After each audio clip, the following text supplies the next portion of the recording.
Three, two, one. You ready?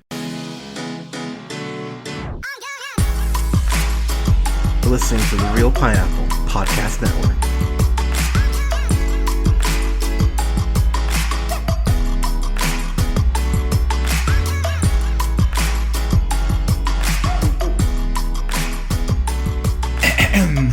Good evening, ladies, gentlemen, theys, and gays. This is the Real Pineapple. This is your humble hunter here, coming to you live on my birthday. Hell yeah! As you're listening to this, I just turned 36, which is nuts to say and hear out loud. But I'm so happy. Thank you all so much for supporting this show. Like I've mentioned it before, I'm going to be hopping on Twitch and hopping on YouTube and doing some more live streaming, or start doing live streaming. So I've got stuff coming down the pipeline for y'all, but thank you seriously so much for all the support, and I love y'all, and thank you so much. I've got a review for Spider-Man Across the Spider-Verse, which of course is directed by Joaquim Dos Santos, Kemp Powers, and Justin K. Thompson. Joaquim, you know from, most likely, from being a producer on Voltron Legendary Defender, which is really good. He went ahead and worked on The Legend of Korra, which, if you've not seen The Legend of Korra, it fucking rules. Watch it. He was a producer on there. He worked on the art department for Avatar: The Last Airbender. Kemp Powers, he went ahead and was a writer on Soul, which I have not reviewed Soul. I need to review Soul. How the hell have I not reviewed that? But he was a writer on Soul. He was a writer on One Night in Miami, which, if you've not seen One Night in Miami, please watch One Night in Miami. And he also was a writer, or is a writer, on Star Trek Discovery. And then Justin K. Thompson, he was a production designer on Spider-Man to the Spider-Verse. He was a production designer as well on Cloudy with a Chance of Meatballs, which is great, and Cloudy with a Chance of Meatballs 2, which is pretty damn good. Not as great as the original, but pretty damn good. And so let's just get this out of the way. This movie rules. This movie is fucking fantastic. I went and saw this with my amazing partner and her sister Sibley. We saw this in IMAX, which I am so happy we saw this in IMAX. And I'm still overwhelmed in the best way. I got out of the movie about 4 hours ago, and as I sit here talking to y'all, I don't even know where to start with this. So I'm just going to kind of jump in. So, as you know from the original Spider-Verse film, it ended with Miles Morales becoming Spider-Man, becoming Brooklyn's own only Spider-Man. And we go ahead and we pick up from there. And what I love about this movie is that it doesn't open, or one of the many things I love about this movie is that it doesn't open with Miles. It opens up with Gwen Stacy's, who of course is played by the lovely Haley Steinfeld, who also plays Kate Bishop, as you know, in the MCU. And I don't know, Haley Steinfeld, I feel like she's one of those people that we really don't talk about enough as far as how great she is, seemingly at fucking everything. I mean, she fucking sings, she models, I mean, she's gorgeous, she's funny, she was great on Hawkeye. She has a very natural, not just charisma to her, but she has very natural comedic timing. And that is something I will say about this movie, that it's definitely funny. It's definitely a funny movie, just like the first one is, but this movie has more weight to it as far as in the dramatic elements. There's a lot, it is darker in tone. This is kind of the Empire Strikes Back of the Spider-Verse films, and as you watch it, you'll understand why, because I'm going to dance around spoilers like there's no tomorrow on this.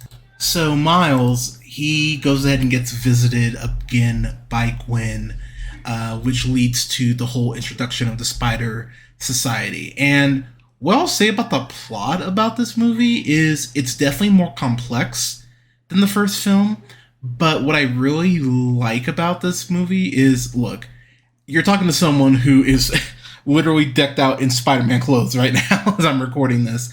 But you're talking to someone who's read Spider-Man since I was, fucking 4 years old. I've always loved Spider-Man. He's always been my favorite comic book character. But what I really appreciate about this is that this really kind of spoon feeds the audience without being condescending. It gives you the breadcrumbs to go ahead and follow this story, and it leads you along in a way that you never feel like it's giving you too much, but it's not undercutting you or being condescending to you, which is a really, really tough line to walk. And yet this movie kept doing it. I just went, man, the people who wrote this really fucking care.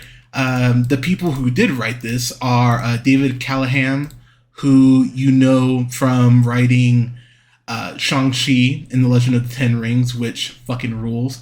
He also, he wrote Wonder Woman 84. Really? God damn. But he also wrote Zombieland Double Tap. And he wrote Mortal Kombat. What a weird fucking...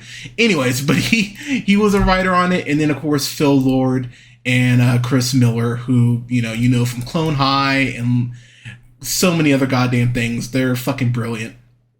But I always felt like this movie was moving. There's no lulls in this movie. And it's fascinating. It's fascinating as it continues to go on. And especially where it ends up. And that is a complaint I know some people are going to have, which I'm going to address that. Just get this out of the way now. Yes, this ends on a cliffhanger. It ends on a hell of a cliffhanger, honestly. It ends on a Infinity War-esque type cliffhanger. And I'm going to be honest with y'all. Some of y'all are spoiled. Some of you are just fucking spoiled because, to be old man Hunter, it is my birthday after all, goddammit. Back in my day, I remember when, I would listen to stuff on the radio and it would be like, oh man, like, are they going to make this jump? Turn in tomorrow, same bat time, same bat, that sort of shit. Cliffhangers used to be commonplace. And so I think now when audiences get one, because, we live in the age of streaming now where we're so used to being able to watch the next episode and just move on, that I do believe that audiences are kind of pretentious in that way. And all I have to say to y'all is shut up, because this movie more than earns its cliffhanger. We are probably looking, I want to say, I looked it up, I want to say it's like March 24th next year for Beyond the Spider-Verse, which is the sequel and the finale to this. But I think it'll probably get pushed back closer to summer because the writer's strike is still going on. So it could be delayed even later than that. Hopefully it's not. Pay your writers, studios, Jesus Christ. But it more than earns its cliffhanger ending. I was stoked when it got to the end, in the sense of, oh my god, there's gonna be more. There's gonna be more. Thank God. But I'm gonna go down the cast list here because I've talked about Haley Steinfeld. I gotta give Shamik Moore voicing Miles Morales. So I talked about Into the Spider-Verse and how much that movie, as a person of color, means to me. I've talked about how much I love Miles Morales, how much I love the character, how I will. Despite the times that Brian Michael Bendis does fall short, and he does, unfortunately, when he's writing comics, he always handled Miles in a way that was so respectful and wonderful, and I just always would read Miles and just go, God damn it, he fucking gets his character. He loves this character. And while I have talked a ton of shit about Sony, because whenever they do something independent of Marvel, I get terrified. Let there be Carnage and Morbius being the latest examples. Lord and Miller get animation. At the absolute floor base level, they fucking get animation. And they understand how to make Miles work. And the fact that Sony came out today, actually, and said, hey, you're getting we're giving you a Spider-Woman live action movie. We're giving you a Miles Morales live action movie. Am I terrified of them doing that? Absolutely. Because I don't think those things will be part of the MCU, and that automatically gives me cause to pause because, as I just mentioned, the live action offerings from Sony, especially when it comes to Spider-Man recently, haven't been great outside of Marvel. But I do think that they love Miles Morales as a character. For the love of God, please let Miller and Lord work on the live action Miles script, because I don't want anyone else writing it unless it's Bendis, which I doubt he would at this point. But I want to shout the other voice actors here. So I mentioned Shamik Moore, I mentioned Haley Steinfeld, who love Haley Steinfeld. Oscar Isaac playing Miguel O'Hara, aka Spider-Man 2099. Holy shit! So I know Oscar Isaac is great. We all know Oscar Isaac is great. He's great in pretty much fucking everything. Whether it's Drive, whether it's Ex Machina, whether it's Dune, whether it's the Card Counter, which I never reviewed the Card Counter. I think it's on HBO Max. Yes, I'm still calling it HBO Max because Max is a stupid fucking name. I believe it's still on there. If it is, you should watch it. Even if it's not, rent it. It's well worth your time. Isaac is one of the best in the game right now, and he's a hell of a voice actor. And it's crazy how he's Moon Knight. He played Apocalypse, and now he's playing Spider-Man 2099. And there is a venom, pun intended, in his voice when he's talking to Miles. It's not a spoiler because they show it in the trailer where there's a point where he is just hunting Miles down. And there is this anger and this growl, almost this beastly type growl. I realize some people are probably going, go on. But he has this growl in his voice when he's angry that is so goddamn menacing. I went, oh fuck. There were multiple people behind me going, oh shit, at several points in this movie because of Isaac's voice acting. And he nails the character. He nails the tenacity of O'Hara. He nails the sadness as far as his origin story. And speaking of sadness and origin stories, I don't think the multiverse, and look, I've talked about it, in terms of Doctor Strange and the Multiverse of Madness, which I think does an incredible job of it. This is the best depiction of the multiverse that we've seen so far, period. The way that they tie it in to Spider-Man's origin, and I'll go ahead and I'll just leave it at that because that's a little spoilerish. The way the multiverse factors into that is so well crafted, and it's seamlessly done. Once they introduce this concept, you're going to kind of go, really? But it's not really in the sense of you're like mad at it or anything, but it's one of those pleasant surprises that you just go, son of a bitch, okay, that really works. I haven't talked about him yet, but Jason Schwartzman, who I love Jason Schwartzman. I can't wait to see him in Asteroid City. I'm so excited to see him in that. But of course, you know him from a bunch of shit, whether it's Klaus, whether it's Scott Pilgrim vs. the World. Oh my gosh, Grand Budapest, Saving Mr. Banks, Fantastic Mr. Fox, Bored to Death. If you've not watched that, you need to watch Bored to Death, as well as Mozart in the Jungle. He's wonderful. He's fucking wonderful. And if you're not familiar with the villain, the Spot, the villain comes across very funny. At first, the initial interaction that him and Miles have is quite humorous, and they actually go ahead and give you a nice taste of that in the trailer. But for those of you who've read a good amount of Spider-Man, the Spot's nothing to fuck with. And the way that the Spot evolves, and again, I'll leave it vague, he becomes terrifying in a way that I went, oh shit, okay, you're doing this with the Spot.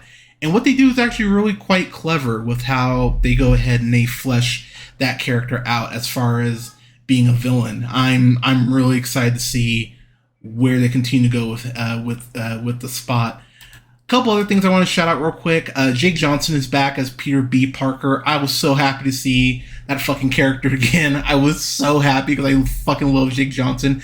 He does an incredible job here, just as great of a job as he did in Into the Spider-Verse. Issa Rae. I have not watched a ton of her stuff. I've tried to give Insecure a chance a couple times, and it just hasn't worked for me. I am going to give it a earnest try here at some point, but I adored her in The Photograph. I thought she was great in The Hate You Give. Yeah, I think she works more than maybe even I give her credit for. Like I said, I just wasn't crazy about Insecure when I watched it, but just off of The Photograph and The Hate You Give alone, I'll give her props. She's great in here. She plays Jessica Drew, which I was really happy to see Jessica Drew on screen, let alone the depiction that we get of Jessica Drew. I don't think she's done voice acting before, but she nailed it here. So not everyone can be a great voice actor or actress, and she's great in the role. So props to her. She does a great job. Daniel Kaluuya, or Daniel Alcoholic Drink, as I call him sometimes, he voices Spider-Punk. He's awesome. He's so goddamn awesome. And I haven't really talked about it too much, but the animation styles, there are points where the way that they're layering the animation, you feel just the multitude of animation at points clashing with each other. It's like this beautiful painting for the over 2 hour runtime. And I have to give everyone credit on this front alone. It's 2 hours and 20 minutes, so it's almost 2.5 hours. I never felt the length. Phrasing. I was astounded, to be quite frank, that I never felt the length. This breezed by in a way that I was sitting there going, God damn, this is just kind of flawless. It's kind of amazing just how well this works and how seamless it feels. And again, I've like, you know, I know I've talked about it, but my God, talking about fucking Ghosted or White Man Can't Jump, the remake, those movies felt like 2.5 hours easy, and I was just felt like I was getting fucking tortured. But this movie, it flies by so well, and it's so well paced. I was like, God damn, I was really in awe watching this, and just so incredibly impressed. I'm gonna go ahead and throw some names out here. So Dean Gordon, Ariaz Khalid, those are the art directors.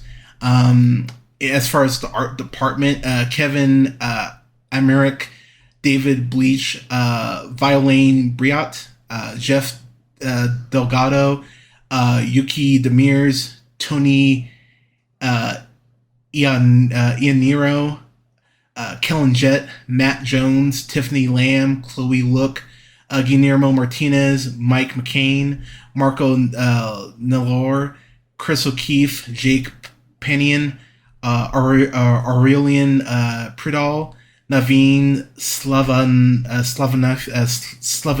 that's what I'm going to go with, Jay Takor, Ami Thompson, Kate Tsai, Christy Singh, Spencer Wayne, Henry Wong, Lauren Wood, and Ki Yang. Those are all visual development artists that I went ahead and named off, and they need to be mentioned here.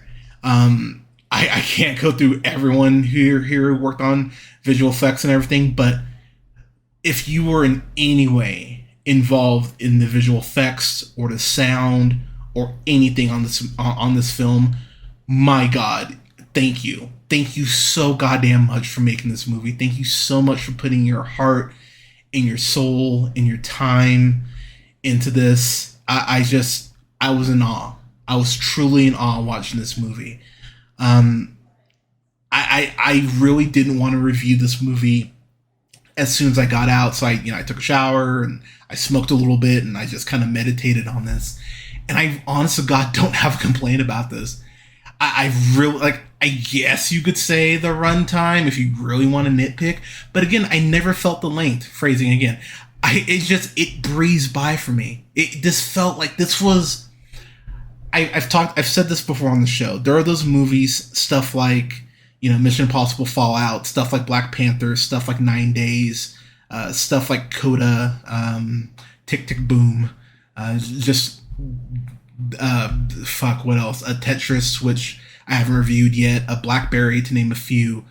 That there are those movies where I sit there and I go, I'm honored to have watched this. I'm happy I took my time to watch this film. I have the Into the Spider-Verse art book on my bookshelf. I will be buying the art book for Across the Spider-Verse. It's a day one buy. It's not even a question. That will be on my bookshelf right next to right next to Into the Spider-Verse. I adore this film. I have true admiration for everyone who's involved. And again, I just, this isn't the conversation for the best comic book films of all time. They do have to stick the landing. I will say the same thing I said about Infinity War. This will be on my best of list regardless, because I didn't put Infinity War on my list that year because, I said it's part one of an incomplete story. But I'm realizing that's really unfair. Like, if it's a great movie, it doesn't really fucking matter if it's a part 1 or part 2 or part 17. It should be on there. And I did regret not putting Infinity War on my list, after looking back on it. This is my number 1 favorite film of the year so far. I can't tell you that nothing will knock it off because we've got another, 6-7 months of film coming out. But goddamn, The Flash, the Marvels, anything else comic book related has a hell of a hill to climb to try even touch this movie. I don't see a world where The Flash is better. Not just because Ezra Miller sucks, but I just don't see a world where anything can touch this in the comic book spectrum this year. This is a fan-fucking-tastic of the highest degree. I love this movie. I straight up love this movie. So everyone involved, thank you. Thank you. And pardon me. Look, I'm rarely one of those people who says you have to see this in IMAX. You need to see this in IMAX. If you get a chance to see this in IMAX, see this in IMAX. I don't know if it's playing in 3D, but if it is, see it in IMAX 3D. This movie is incredible and everyone needs to see it. Please support this movie. Support animation. Support great animation. And at worst, this is a great animated film. But this is just a great film, period. So seriously, support this movie. It deserves your money. It deserves your time. It deserves your praise. It deserves your attention. Fan-fucking-tastic for Across the Spider-Verse. So, love this movie. But everyone, Spider-Man Across the Spider-Verse, have you seen it? What did you think of it? Let us know in the comments. Don't forget to like, share, and subscribe. You can find us on SoundCloud, Apple, Google Podcasts, Podbean, Stitcher, iHeartRadio, Spotify, Amazon Music, TuneUp, and Samsung Podcasts, to name a few, at The Real Pineapple. Go ahead and find us on YouTube. Just search The Real Pineapple, and you can find us there. You can go ahead and like both our pages on Facebook at The Real Pineapple and Real Pineapple Games. You can follow yours truly on the Twitter and Instagram at jhunterreelpineapple. And you can go ahead and find all of our socials at linktr.ee/jhunterreelpineapple. And you can follow me on Twitch at twitch.tv/jhunterreelpineapple. And don't forget to follow me on TikTok at BlackShazam775. And you can follow me on Letterboxd at BlackShazam. Thank you so much, everyone, for listening. We have quite a few reviews coming out here soon, including a review for this incredible documentary, Anonymous Sister. I got to interview the director, Jamie Boyle, about that film as well. And oh my God, I'm excited for y'all to get that listen to that review and check out that interview. Got a review coming up here soon for Blackberry. Next week, I'm going to be reviewing Transformers, the first Michael Bay movie, God help me, in preparation for the next Transformers movie coming out next week. I think that's the Beast one, but I'll be reviewing that next week as well. Oh gosh, what else? And I'm gonna be starting my reviews of the Indiana Jones films here in the next couple weeks, leading up to Indiana Jones and the Dial of Destiny. I hope that's good. I'm nervous, but I hope it's good. So yeah, got quite a few things coming down the pipeline, everyone. But thank you again so much for listening. Thank you again for your support. I love y'all. And thanks again, and we'll talk to you soon.